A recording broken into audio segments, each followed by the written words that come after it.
kalajengking apabila ia menyengat manusia. Maka dilapaskanlah keempat malaikat yang telah disiapkan bagi jam dan hari, bulan dan tahun untuk membunuh sepertiga dari umat manusia. Makasih. Kalau kita mempelajari buku Wahyu 22 pasal dan 485 ayat, ada angka-angka 7 di sana. Contoh, 7 meterai. Tatkala Nanoba meterai yang pertama keluarlah kuda putih, itulah jemaat Efesus. Tatkala Nanoba meterai yang kedua keluarlah kuda merah, itulah jemaat Smyrna. Tatkala domba muka meterai yang ketiga keluar kuda kelabu, itu ajaran Bileam, Pergamus. Dan seterusnya. Angka yang keempat. Angka yang kelima. Itu sama dengan 7 jemaat. Ke-7 jemaat dari mulai Efesus tahun 31 sampai 100. Yang kedua 100 sampai 321. Yang ketiga 321 sampai 58 Pergamus. Yang keempat 358 sampai 1538 sampai 1517 zamannya Martin Luther. Dan kemudian Sardis, Philadelphia zaman kekecewaan, ada kaitan dengan meterai yang ke-6. Dan sangkakala meterai yang ke-7 adalah Laodikia. Sebagaimana meterai yang ke-7 dan jemaat yang ke-7 itu semua berakhir pada 1844. Begitupun sangkakala ke-7 1844. Sekarang di dalam buku Wahyu pasal yang ke-10 dan 11. Dan kemudian ada kelanjutan daripada ayat ini, ada 2 saksi. 2 saksi itu melambangkan perjanjian lama dan perjanjian baru. Dan kemudian Wahyu pasal 95 tadi disengat dengan kalajengking 5 bulan lamanya. Mari kita mulai dari 7 sangkakala. Tetapi saya mengambil poin dari sangkakala yang ke-5 dan yang ke-6. Tetapi sebelumnya, sangkakala pertama oleh Tuan Visigot, dari jemaat Visigot, dari kerajaan Visigot, oleh Tuan Attila, menghantam kerajaan Eropa Barat. Kemudian muncul serangan yang kedua oleh Vandal, yaitu Tuan Generik. Dan kemudian sangkakala yang ketiga dari kerajaan Visigot oleh Tuan Generik. Dan kemudian sangkakala keempat dari Heruli juga menghantam kerajaan Roma Barat yang kedua. Datang muncul pada sangkakala yang kelima, yaitu di dalam Wahyu 95 kita telah baca. Maka dia disengat seperti kalajengking 5 bulan lamanya. Apa artinya disengat dengan kalajengking? Tahu bahwa kalajengking itu adalah sangat menyengatkan dan paling sakit. Ada satu kelompok komprohiko. Bangkitnya kerajaan Osman dari Turki, kerajaan mendirikan kerajaan Ottoman. Mereka mulai menguasai Eropa Barat, menangkap bayi-bayi orang-orang Kristen saat itu. Bayi-bayi ini ditangkap, ditaruh di dalam vas bunga. Dan 2 tahun, 3 tahun dikasih makan, tidak dikeluarkan dari pot bunga itu. Dan begitu 2 atau 3 tahun pot bunga ini dipecahkan, maka berbentuklah bayi-bayi seperti pot bunga yang ditata oleh ibu rumah tangga pada saat mereka menanam bonsai di dalam pot. Itulah penyiksaan 1290 atau 5 bulan lamanya, 150 tahun. Dikali 30 hari adalah 150 tahun. Jangan salah. Kita menghitung hari di dalam Alkitab bukan pakai yang seperti kalender sekarang kita pakai, kalender Paus Gregory, bukan.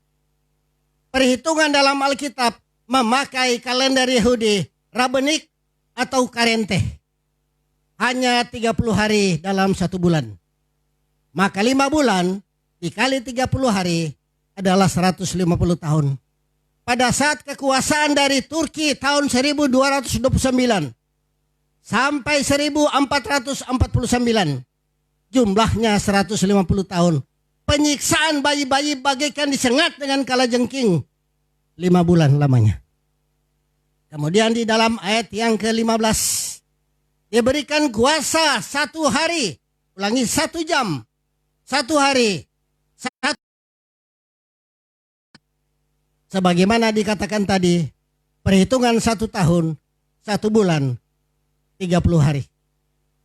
Maka 360 hari, ditambah 30 hari 1 bulan, ditambah 1 minggu setengah bulan, ditambah 1 jam atau 2 minggu. Berjumlah 391 tahun. Dimulai pada saat mana Allah menghukum bangsa Israel. Dari tahun 449 sampai 1840, 391 tahun. Kenapa? Karena bangsa-bangsa umat pilihannya mengaku Tuhan, mereka murtad. Maka Tuhan mengizinkan bangsa-bangsa lain untuk menyiksa mereka, memberikan pelajaran kepada mereka, supaya mereka menyadari bahwa hanya Allah satu-satunya tempat pelarian, hanya Allah satu-satunya untuk tempat perlindungan. Maka dia disiksa selama 391 tahun.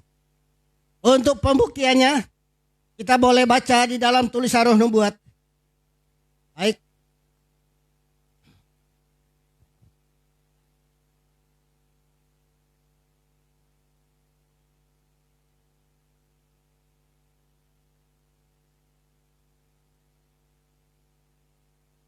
Ketujuh sangkakala, bahagian B, dari 5 dan ke-6. Sangkakala ke-6, Kerajaan Ottoman, Turki, 1449 sampai 1840. Wahyu 9:13 sampai 21. Di bawah sangkakala ke-6 kerajaan ini mencapai puncaknya. Wahyu 9:17. Menurut Yohanes, asap dan belerang keluar dari mulut kuda. Kerajaan Ottoman Turki mula-mula menggunakan mesiu di dalam perang, sementara pasukan berkuda Turki masuk ke medan perang. Asap keluar dari mulut kuda, artinya pasukan Turki menunggang seekor kuda dan senjatanya ada di bagian paha dan ditembak dari samping mulut kuda. Maka Yohanes mengambil kesimpulan bahwa mulut kuda keluarlah asap dan belerang, karena peluru lewat dari samping kuda sebelah kanan. Ya, itulah yang terjadi dalam sejarahnya. Jadi Yohanes sebagai melihat asap dan api yang keluar dari mulut kuda, kuasa yang dilukiskan sangkakala ke-6 adalah untuk menyakiti selama 1 jam, 1 hari, 1 minggu, 1 bulan, dan 1 tahun. Sebagai satu cambuk Allah untuk menghukum kemurtatan orang. Dalam Yeskiel 4 ayat 6. 1 hari di dalam lambang nubuatan Alkitab menggambarkan 1 tahun oleh menggunakan asas 1 hari sama dengan 1 tahun. Dihubungkan kalender Yahudi 30 hari dalam sebulan dan 360 hari setahun. Maka unsur waktu Wahyu 9:15 dapat ditafsirkan sebagai berikut. 1 jam 15 hari seper 24 tahun. 1 hari sama dengan 1 tahun, atau 1 bulan sama dengan 30 hari, dan 1 tahun 360 tahun dan 15 hari. Itu berlaku pada tahun 27 Juli 19, ulangi 18, 4, ulangi 1449 pada 27 Juli sampai 11 Agustus 1840. Jika 150 tahun dari sangkakala ke-5, mulai pada 27 Juli tahun 1299 dan berakhir pada 27 Juli 1449, maka 391 tahun dan 15 hari, maka sangkakala ke-6 akan mulai tanggal 27 Juli tahun 1849 sampai 11 Agustus 1840. Pada ketika itu kerajaan Turki dapat diharapkan akan berakhir. Itu kita baca di dalam GC, General Conference halaman 334 dan 335 dalam Wahyu 10 ayat 1 sampai 11. Adalah bagian pertama di antara sangkakala ke-6 dan 7. Pasal ini terutama menghubungkan dengan kekecewaan tahun 1844. Itu kekecewaan yang terjadi pada jemaat Philadelphia. Pada saat mana mereka menyatakan dan meyakini bahwa Tuhan semua datang. Maka 50.000 orang berkumpul untuk berdoa dan berkomunikasi langsung dengan Tuhan. Kasih agape mulai terbentuk di sana. Saling mengasihi, saling memberi, dan saling mendoakan. Tetapi apa terjadi? Yaitu melesetnya pekabaran William Miller. Kenapa itu meleset? William Miller mengadopsi ajaran luar bahwa Ka'bah akan dibentuk bukan Ka'bah di sorga tapi di bumi. Maka menurut pena inspirasi, terpaksa William Miller, Tuhan tidurkan dia. Daripada dia akan jatuh karena dosa pelanggaran yang terus menerus, biarlah orang lain meneruskan kesalahan itu. Maka William Miller tidur dengan tenang. Baik. Wahyu 11 ayat 1 sampai 14 ke-14 ayat ini menyimpulkan apa yang masih belum dijelaskan yang dimulai dalam Wahyu 10 ayat 1. Dua saksi yang melukiskan kitab suci, Perjanjian Lama dan Baru, GC 267, yang berhubungan dengan usaha Prancis selama revolusi Prancis untuk membinasakan firman Allah. Ulasan atas ke-14 ayat ini dapat dijumpai di dalam fasa yang berjudul The Bible and the French Revolution atau Alkitab dan Revolusi Prancis dalam buku The Great Controversy halaman 265 sampai 228 dalam kutipan General Conference 282 584. Saudaraku, itulah inti dari pekabaran 7 sangkakala, yaitu sangkakala ke-5 dan sangkakala ke-6. Karena sangkakala ke-7 adalah 1844. Sama dengan 7 jemaat, Laodikia berakhir pada 1844. Sama dengan ke-7 meterai. Tatkala anak domba membuka meterai yang ke-7, maka sunyi senyap dalam kerajaan sorga kira-kira setengah jam. Wahyu 8 ayat 1.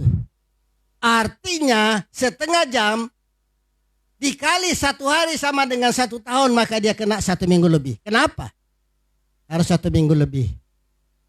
Karena sebagaimana tulisan Roh Nubuat, kubur Martin Luther dijaga oleh malaikat sampai sekarang. Begitupun Raja Nebukadnezar tidur dengan tenang, ditidurkan oleh Allah, dan dia akan mendapat damai dan sejahtera pada saat kebangkitan yang pertama itu.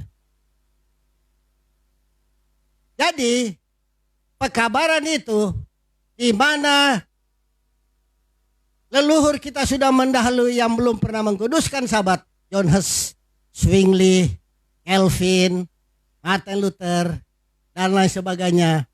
Mereka akan masuk dalam kebangkitan yang pertama. Karena di dalam pergolakan lambang pintu, halaman 123. Pada saat terjadi kebangkitan pertama, ingat,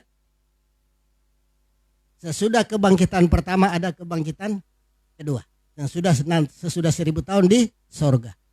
Tetapi sebelum kebangkitan pertama ada kebangkitan khusus. Kebangkitan istimewa. Saudara temukan itu dalam buku Maranatha halaman 281. Dalam buku Maranatha halaman 281 ada kebangkitan istimewa di sana. Kenapa? Yang dibangkitkan kebangkitan istimewa adalah orang di bawah pekabaran malaikat yang ketiga. Penglihatan Ellen White, 36 tahun sudah berpisah dengan saya, akan bangkit di sana. Dan anaknya yang sudah mendahulunya akan ketemu dengan dia. yang meninggal di bawah pekabaran malaikat yang ketiga. Artinya orang yang sudah mendahului kita di bawah pekabaran malaikat ketiga akan dibangkitkan bersama Brother Nichols, istrinya dan Nyonya Hastings. Mereka sudah mengikuti sabat. Akan dibangkitkan untuk bergabung menjadi 144.000. Kenapa? Karena suara Allah dari satu gugus bintang yang mempunyai terowongan yang besar, itu bintang Orion, akan mengumumkan tanggal dan jam kedatangan Tuhan. Jadi pada saat bergabunglah orang-orang yang sudah meninggal, yang masih hidup melewati 7 malapetaka itu, dan orang-orang menguruskan sabat yang sudah meninggal akan bergabung sesuai dengan kutipan The Elder Uriah Smith. Akan bergabung menjadi lengkap 144.000. Dan mereka inilah yang akan mendengar suara perjanjian itu. Suara apa? Yaitu kita baca dalam buku edisi khusus. Di dalam buku Kemenangan Akhir halaman 555. Jadi mudah dihafal ya. Edisi khusus halaman 555. Bahwa akan kedengaran pengumuman tanggal dan jam kedatangan Tuhan. Siapa yang mendengar? Sementara belum ada kebangkitan pertama. Yaitu yang tadi orang yang masih hidup dan orang yang sudah meninggal di bawah pekabaran malaikat ketiga sesuai Maranatha 281 akan mendengar suara itu tentang kedatangan Sang Raja dari ufuk timur. Makanya kalau kita belajar tentang Ka'bah dengan panjang 100 hasta, lebar 50 hasta, pintu menghadap timur 20 hasta. Ada kota perlindungan di sana, melambangkan Yesus perlindungan. Maka Yesus datang dari ufuk timur, makanya Ka'bah di bumi harus menghadap ke timur. Jadi pada saat mereka sudah tahu tinggal melihat tanggal dan jam, mereka berkumpul. Akan dikumpulkan dari pulau ke pulau, dari kelompok ke kelompok, dari perorangan-perorangan. Akan berjumlah bersama-sama dengan kebangkitan istimewa 144.000. Pada saat mereka melihat ke ufuk timur, bagaikan setengah kepalan manusia, titik hitam, makin lama makin besar. Inilah dia yang kita nanti-nantikan. Yesus telah datang. Pada saat mereka melihat lebih jelas Yesus, tapi sayang Yesus tidak sampai menginjak bumi yang masih penuh dengan dosa ini. Dia hanya di awan-awan memandang ke bawah dan kita juga melihat dia. Maka trompet di sebelah kanan dengan trompet perak. Yesus mulai memandang ke 4 penjuru mata angin dan dia mulai meneriakkan sangkakala, bangun. Bangun, bangun. Mereka itulah yang dari Adam sampai William Miller berdasarkan pergolakan di ambang pintu 1, 2, 3. Maka Adam mewakili rombongan yang tidak terhitung banyaknya. Jadi ada 2 rombongan. Rombongan periode yang lalu yaitu tidak terhitung banyaknya berdasarkan di dalam Wahyu pasal 9. Dan rombongan yang kedua adalah kelompok 144.000. Tetapi jangan berpikir kita harus samakan itu sama, periode sama.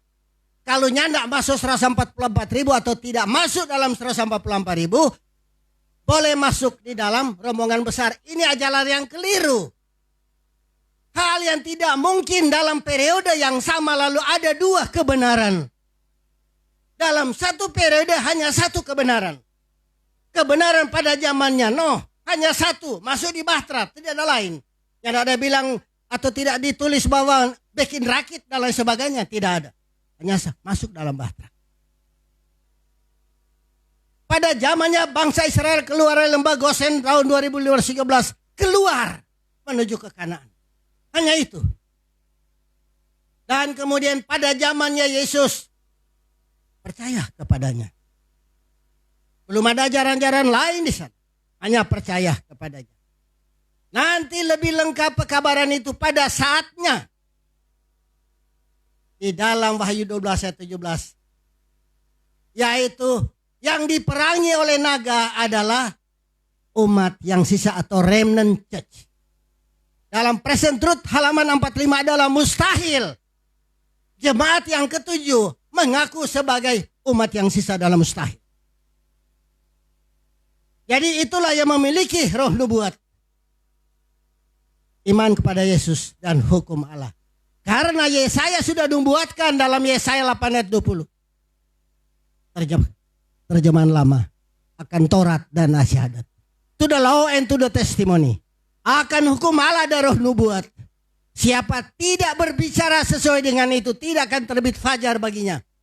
Tapi banyak ajaran-ajaran sekarang sudah menyimpang. Bahwa harus ada buku apa katanya?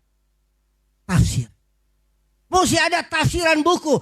Alkitab tidak pernah menulis ada buku tafsiran. Dalam 2 Petrus 1 ayat 20. Jangan menafsir dalam firman Allah. Apa yang tertulis yaitu. Makanya pada zamannya Yesus. Yesus hanya menjawab orang Yahudi. Apa yang tertulis? Dalam buku Wahyu pasal 1 dan pasal 3. Berbahagialah orang yang mendengar dan membaca serta melakukan. Jangan lagi buku tafsir. Karena memang dari zaman Yohanes Pembaptis. Itu kerajaan surga mulai diserong sampai sekarang. Jadi karena mereka sudah menyimpang dari kebenaran Tuhan sebagaimana pengalaman jemaat dan sangkakala kelima dan sangkakala keenam, Tuhan hukum mereka. Dan mereka itu banyak yang dibinasakan. Karena mereka mulai mengadakan ilmu tafsir. Mereka mulai mengadakan pemikiran sendiri. Padahal firman Allah bukan bahasa yang tinggi. Firman Allah adalah bahasa yang sederhana, yang mudah dimengerti. Jangan berpikir kita teologi para doktoran profesor dan sudah merasa bangga dan kita sudah mengetahui. Ingat, Alkitab walaupun dibaca oleh ahli teologi, tetapi ingat masih ada di seberang sana. Hanya tidak tergapai. Maka itu kita akan lengkapi pada saat mana kita sudah 1000 tahun di surga. Kita akan mempelajari kebenaran Allah lebih mendalam. Bukan ditafsir. Karena banyak orang-orang Advent sudah menyimpang dari kebenaran. Maka mereka menciptakan ilmu tafsir. Ada sahabat lunar. Dan lain sebagainya. Ada sahabat mengikuti bulan dan lain sebagainya. Padahal mereka menyatakan. Mereka mengikuti kalender Yahudi. Padahal di Israel sekarang, Yahudi sekarang memakai kalender Paus Gregory. Bukan Rabbenik dan Karente. Tapi tidak pernah menyimpang daripada Alkitab. Karena Ellen G. White menganjurkan supaya kita banyak mempelajari dan memperdalami di dalam Alkitab. Sementara banyak ajaran-ajaran sudah mulai muncul melalui YouTube. Mengungkap tabir kekeliruan tulisan-tulisan Ellen G. White. Lebih keliru dan lebih menyimpang dan lebih menyesatkan mereka itu. Doakan mereka supaya mereka sadar.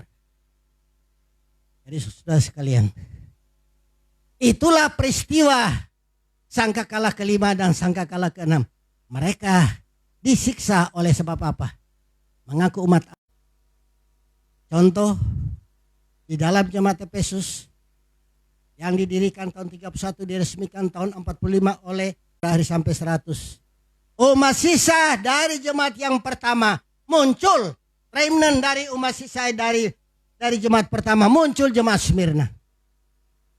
Dari Smyrna ini dari 100 sampai 321 ada remnant di sana.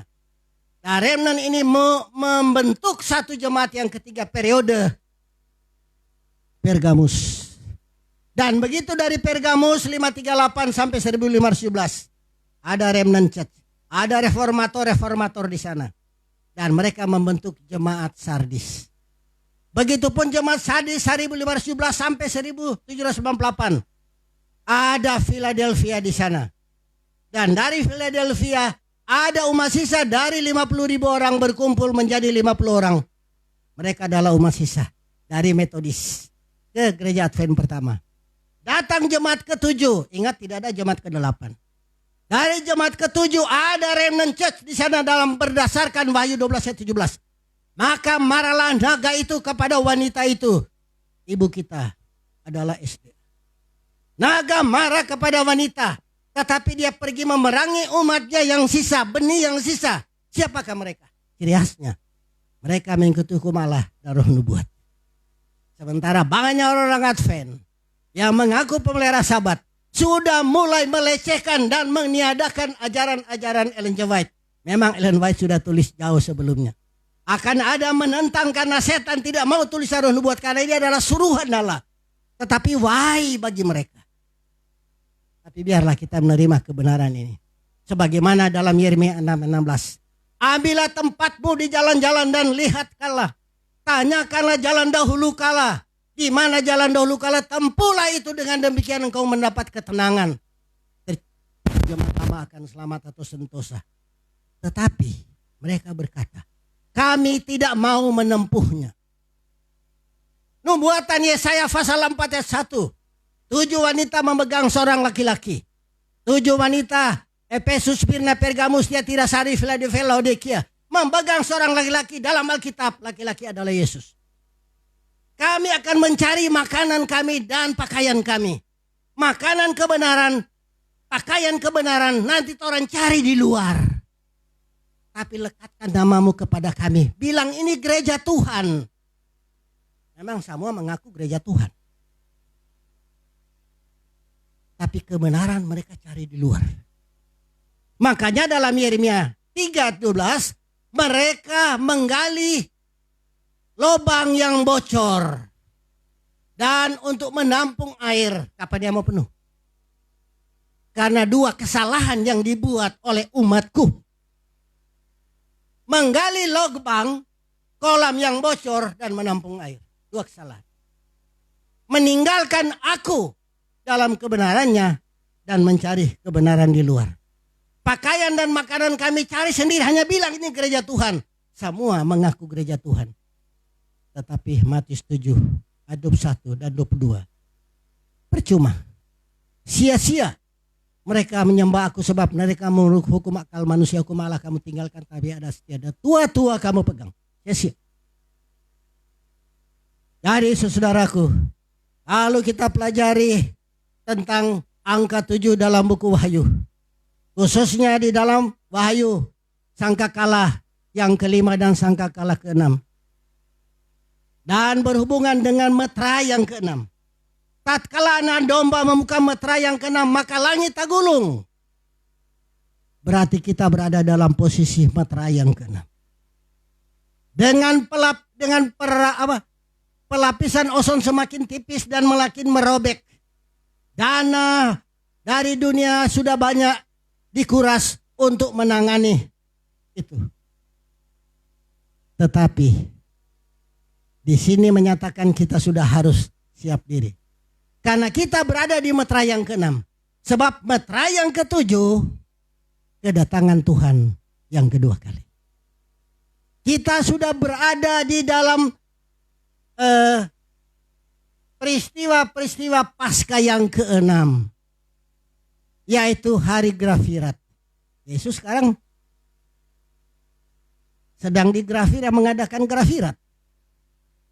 Sebab pada hari Grafirat itu penentuan umat manusia mau selamat atau tidak. Sesudah itu datang pada masa yang ketujuh, hari pondok daun-daunan. Pesta umat Tuhan sehidangan dengan Yesus. Jadi itulah yang sedang terjadi. Jadi karena ini setengah seminar, mungkin ada pertanyaan. Kalau tidak ada pertanyaan, ya silakan.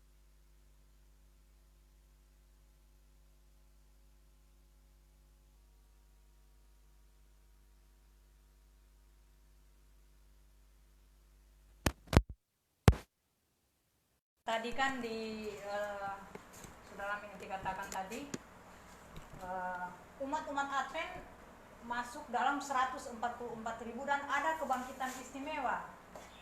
Dan pertanyaan saya, bagaimana kalau umat-umat Advent yang hidup di bawah pekabaran malaikat ketiga? dan tidak setia, apakah dia maksudnya dia setia di gereja Advent di induk, terus dia masuk di mana? Dia di rombongan besar Adam sampai 1844, atau dia masuk di rombongan 144.000, karena tidak keluar dari periode Laodikia itu, tidak bergabung bersama-sama dengan barisan umat Allah yang sisa. Kalau dia telah membuktikan karakter Kristus, maka dia berhak menerima roh ujian akhir. Maka dia akan tergabung, sebab dalam tulisan-tulisan permulaan halaman 447 dan 448 ada pendeta-pendeta dan anggota jujur di dalam gereja Masih Advent hari ke-7. Sebelum seruan nyaring dikumandangkan, mereka akan dipanggil keluar. Sebelum seruan nyaring ya. Seruan nyaring itu untuk domba di luar kandang berdasarkan Yohanes pasal 10. Ada orang jujur akan bergabung pada barisan umat yang sisa. Dalam halaman 448. 447 ada orang jujur baik pendeta dan anggota di gereja hanya bernama Gereja Advent hari ke-7 saja. Akan dipanggil keluar. Jadi kalau seperti tadi orang jujur, Tuhan akan panggil dia. Kalau tidak terpanggil keluar, ya tidak terpilih. Bagaimana mau terpilih sedangkan terpanggil tidak?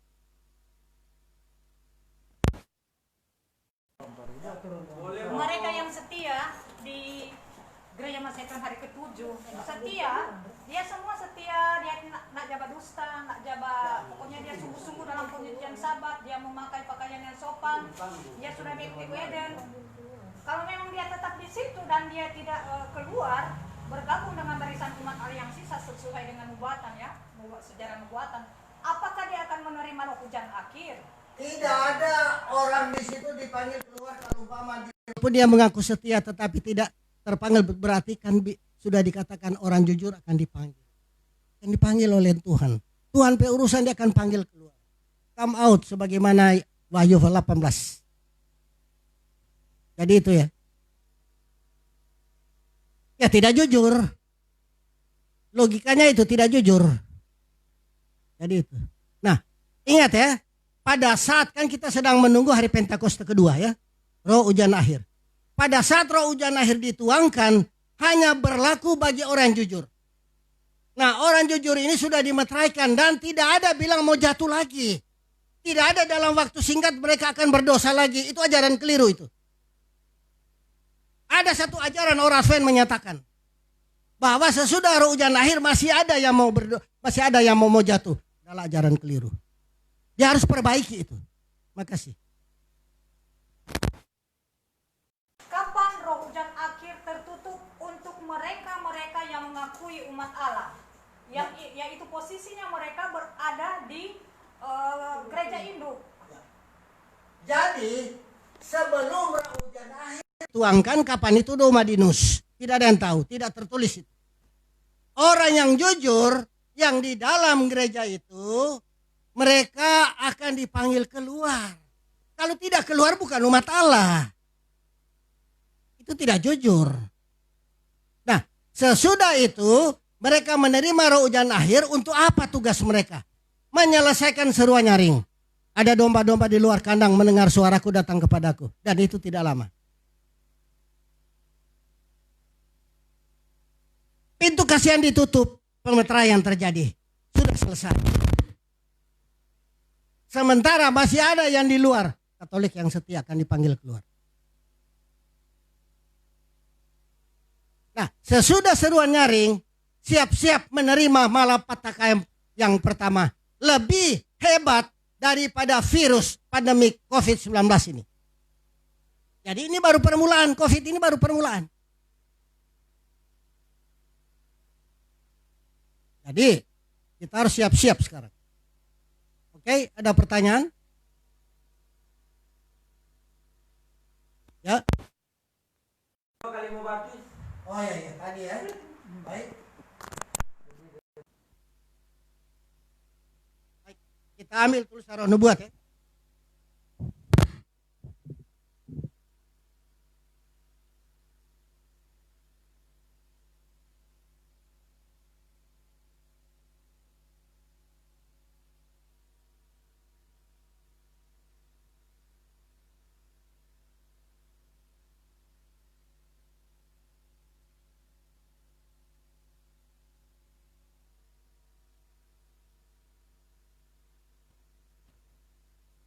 di dalam Brother Arthur ST 24 ST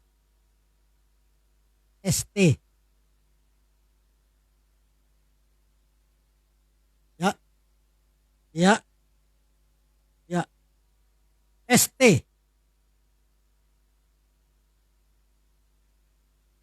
24 Juni 1889. Baptisan awal tugas kita.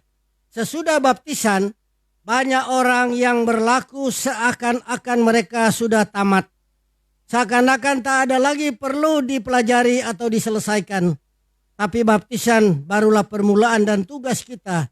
Kita harus maju di dalam kesempurnaan, bertambah-tambah di dalam memantulkan terang Kristus. Kita harus mengusahakan keselamatan jiwa-jiwa yang di sekeliling kita. Baik, kita masuk pada poin.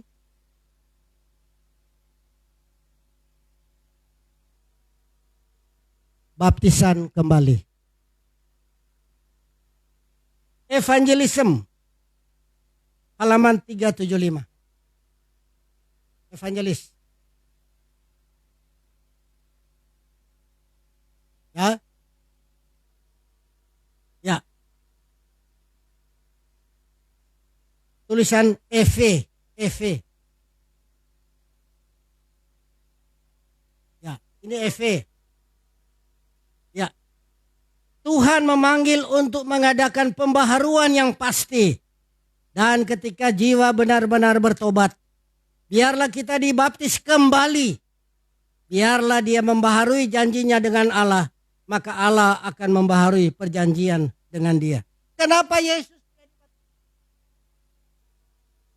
dia akan mau berdosa? Maka dia tidak perlu dibaptis. Oke?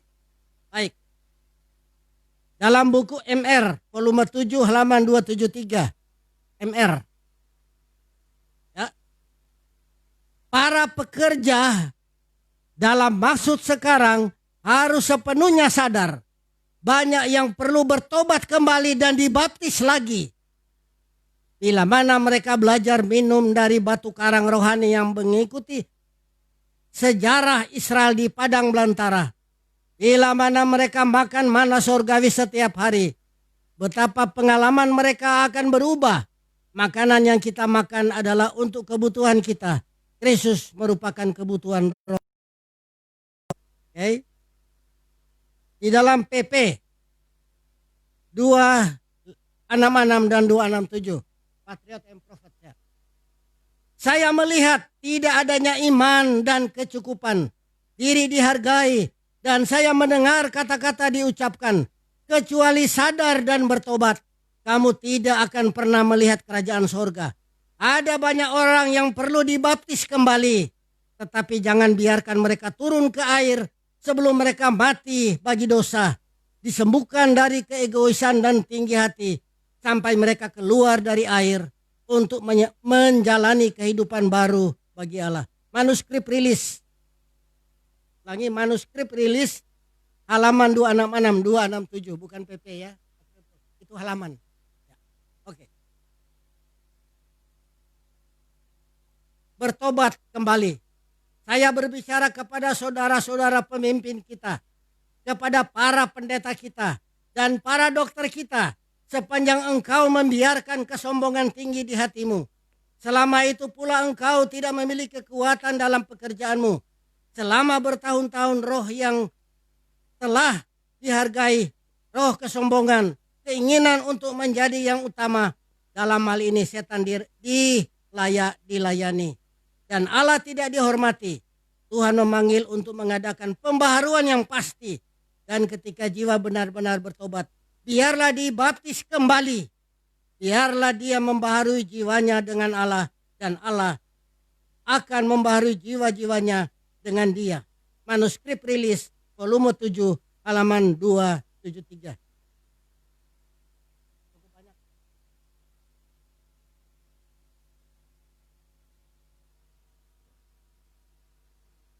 Saudara renungkan, saudara ambil kesimpulan, boleh atau tidak. Ya, terima kasih.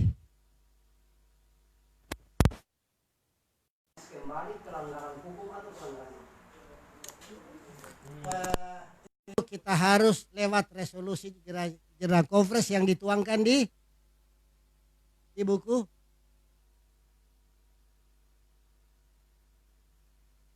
ya, Ministerial Guide. Tapi rupanya Ministerial Guide terlalu tebal, belum semua ditranslate. Ya. Oh, sudah semua. Berarti kita belum ada. Ya, itulah. Artinya kalau merasa kan ceritanya kesombongan dan sebagainya, kita melanggar dan sebagainya, ya, perlu dibaharui. Mungkin ada tambahan, Saudara Arthur?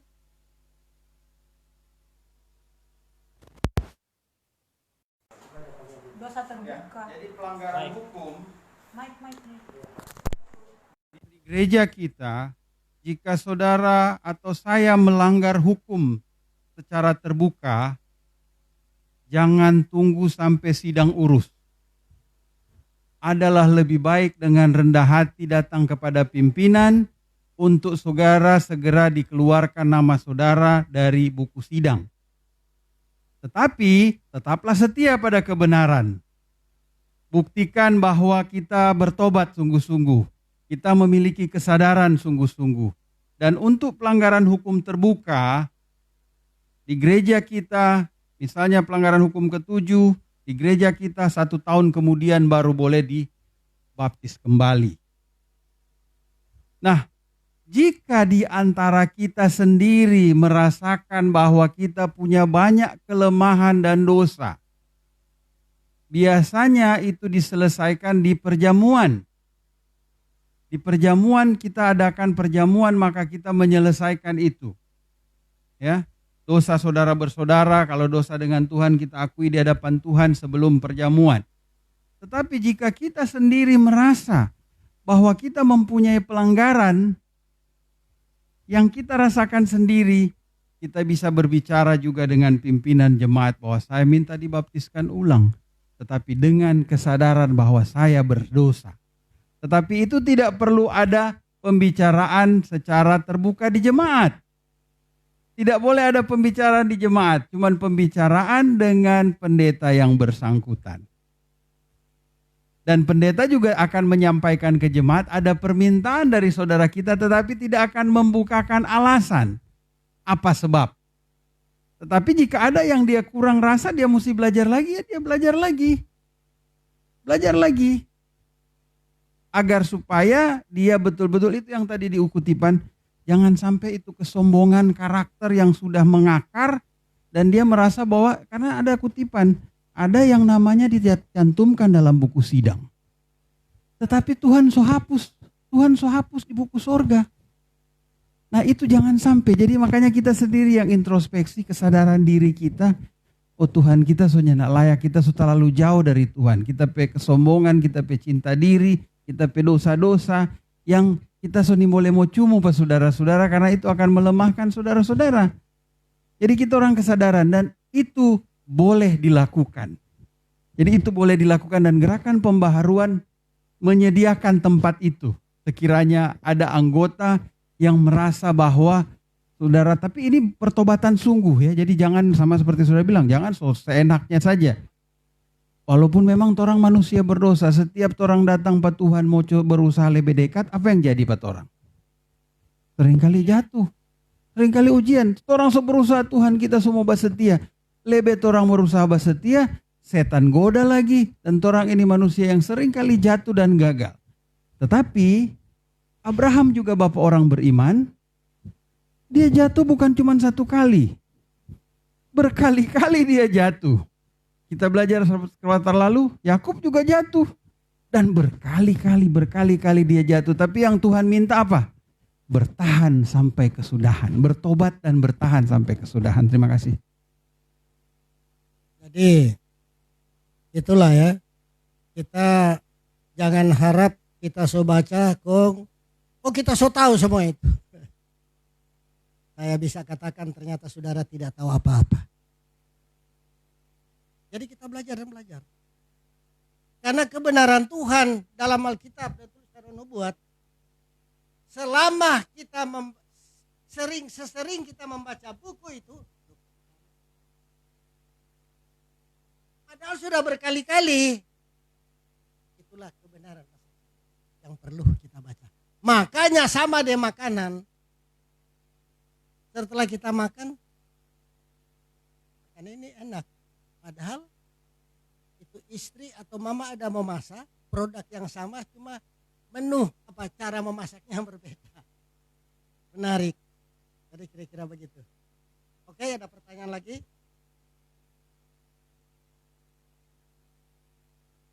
Gimana, Saudara Kalalo?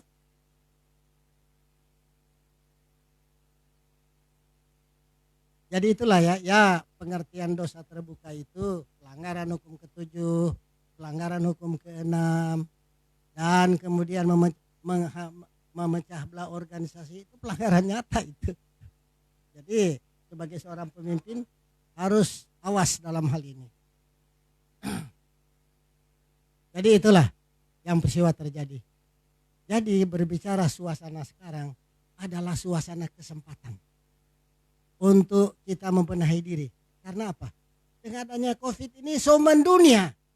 Sementara COVID ini tidak akan mau berakhir, akan datang COVID yang baru yang lebih soe. Tetapi yang lebih soe apabila 7 kutuk dicurahkan. Jadi sudah sekalian, marilah kita membenahi diri. Kita saling mengampuni, saling memaafkan, dan saling membenahi diri, dan saling mengadakan pembaharuan. Jangan pikir toso di pembaharuan kau terus tidak perlu pembaharuan. Pembaharuan terus kita setiap saat. Jangan ada orang mengandalkan kita kebenaran dari 10 tahun lalu, 20 tahun lalu. Saudara, keliru itu. Kita harus selalu mempelajari kebenaran setiap saat. Sebab pada saat kita lalai dalam satu step, kita ketinggalan jauh. Jadi kita harus banyak menyelidiki kebenaran Tuhan. Mungkin karena tidak ada lagi, baik kami kembalikan pada pemimpin acara.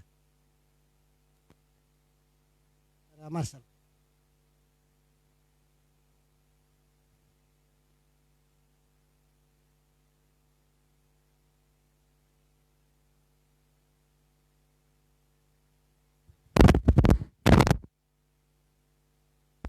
Baik, terima kasih atas seminar yang telah dibawakan oleh Saudara Altin Lamentik. Kiranya bisa menguatkan kita semua untuk lebih hari tetap setia menjelang kedatangan Yesus yang kedua kali.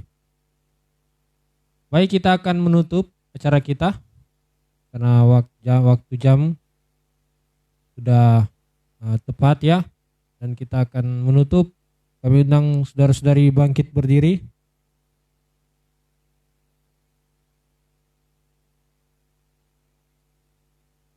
Kita buka lagu Sion.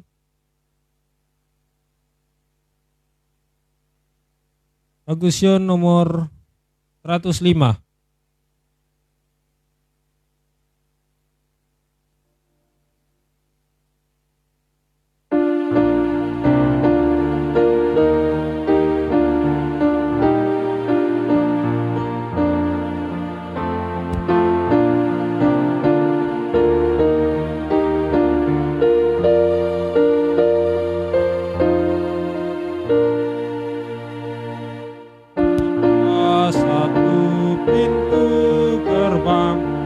Selamanya terbuka, yang pancarkan sinar palang, nyatakan kasih Allah. Oh gerbang rahmat, apakah terbuka juga bagiku, bagi aku. Terbukakah pintu rahmatnya terbuka untuk semua orang, kecil besar, miskin kaya, semua Tuhan undang. Rahmat apakah terbuka juga bagiku, bagi aku.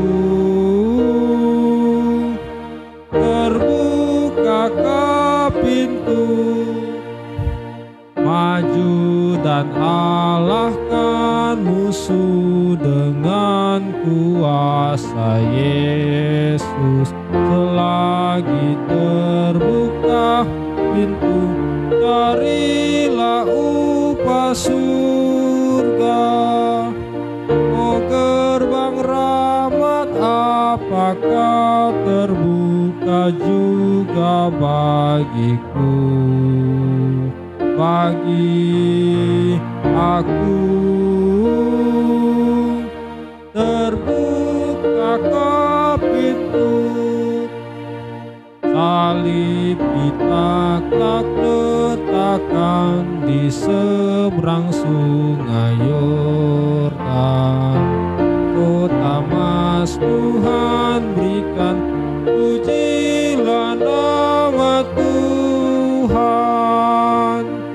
Oh gerbang rahmat, apakah terbuka juga bagiku, bagi aku?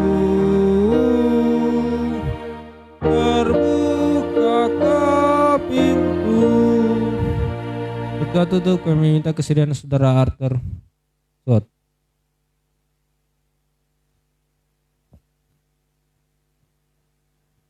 Bapa dalam surga, kami anak-anak-Mu yang sebenarnya tidak layak untuk memanggil Engkau, datang melipat lutut kami di hadapan hadirat-Mu yang suci.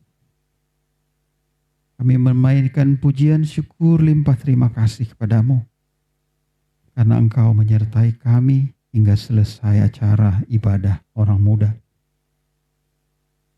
Bapa, tidak habis-habisnya kami membesarkan dan memuji nama-Mu oleh karena kasih-Mu. Karena sampai saat ini kami dijaga, dilindungi, diberkati dengan berkat kehidupan, berkat kesehatan, berkat perlindungan. Terima kasih Bapa.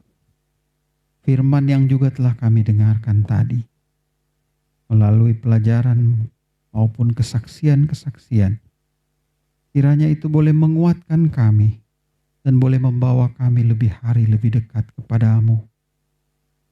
Lebih memancarkan karakter anak-Mu yang kekasih dalam kehidupan kami sehari-hari. Sehingga dunia boleh melihat bahwa kami adalah umat-Mu. Bapa, biarlah malaikat-Mu selalu menolong kami.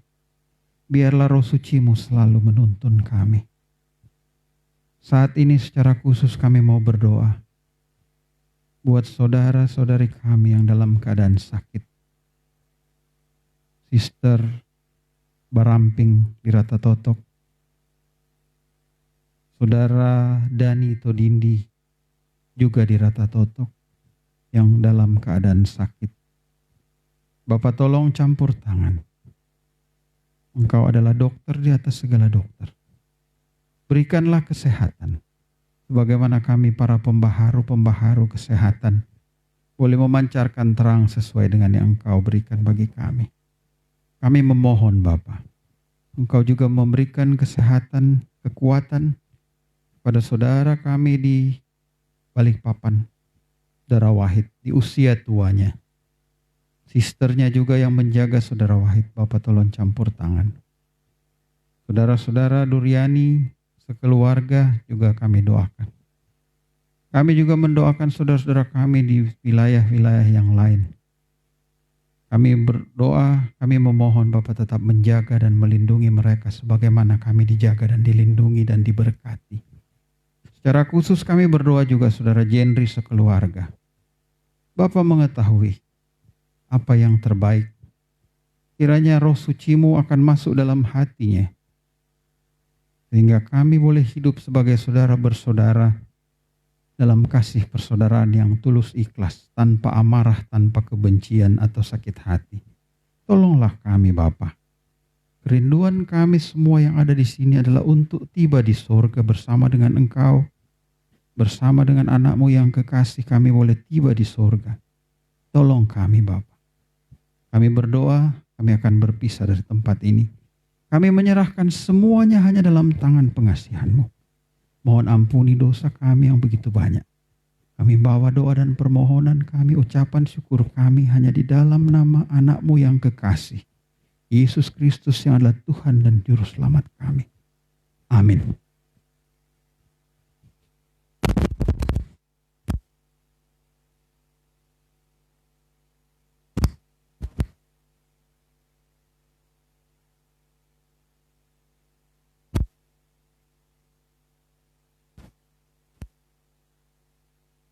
Oke, jadi acara kita telah selesai dan mungkin sebentar kita akan ada lawatan-lawatan ya. Saudara-saudari kita yang sakit atau yang mungkin lemah iman, mungkin kita ada waktu kita bisa kunjungi pada sore hari ini. Baik, terima kasih. Selamat sahabat bagi kita semua. Tuhan memberkati bagi kita semua.